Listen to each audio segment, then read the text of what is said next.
شروع اللہ کے نام سے جو بڑا مہربان نہایت رحم کرنے والا ہے۔ بیان کیا جاتا ہے کہ حضرت جابر بن عبداللہ رضی اللہ تعالی عنہ سے روایت ہے کہ ایک مرتبہ ہم نبی اکرم صلی اللہ علیہ وآلہ وسلم کے ساتھ سفر کر رہے تھے۔ آرام کی غرض سے حضور صلی اللہ علیہ وآلہ وسلم ایک کھجور کے سائے میں بیٹھے تو اچانک ایک کالا سانپ آپ صلی اللہ علیہ وآلہ وسلم کے پاس پہنچ کر اپنا منہ آپ صلی اللہ علیہ وآلہ وسلم کے کان کے قریب لے گیا۔ حضور صلی اللہ علیہ وآلہ وسلم نے اس سانپ کے کان کے قریب اپنا منہ مبارک لے جا کر کچھ فرمایا۔ اس کے بعد وہ سانپ ایسے غائب ہوا جیسے اس کو زمین نگل گئی ہو۔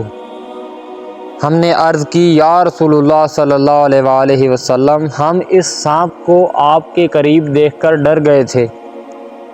آپ صلی اللہ علیہ وآلہ وسلم نے فرمایا کہ وہ جانور نہیں بلکہ جن تھا، فلاں سورت کی چند آیات بھول گیا تھا، انہی آیات کی تحقیق کے لیے جنات نے اسے بھیجا تھا، تم لوگ موجود تھے اس لیے وہ سانپ کی شکل میں آیا۔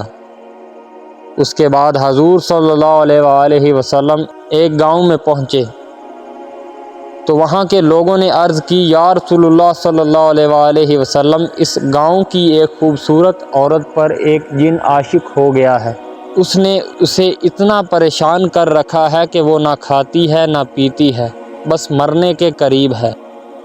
حضرت جابر رضی اللہ تعالی عنہ فرماتے ہیں کہ اس عورت کو میں نے بھی دیکھا ہے، وہ ایسی تھی جیسے چاند کا ٹکڑا ہو۔ حضور صلی اللہ علیہ وآلہ وسلم نے اسے پکار کر فرمایا، اے جن، کیا تجھے معلوم ہے کہ میں اللہ کا رسول حضرت محمد صلی اللہ علیہ وآلہ وسلم ہوں؟ تو اس عورت کو چھوڑ کر یہاں سے چلا جا۔ یہ سنتے ہی وہ عورت صحت یاب ہو گئی اور ہوش میں آنے پر اپنا منہ ہم سب سے چھپانے لگی۔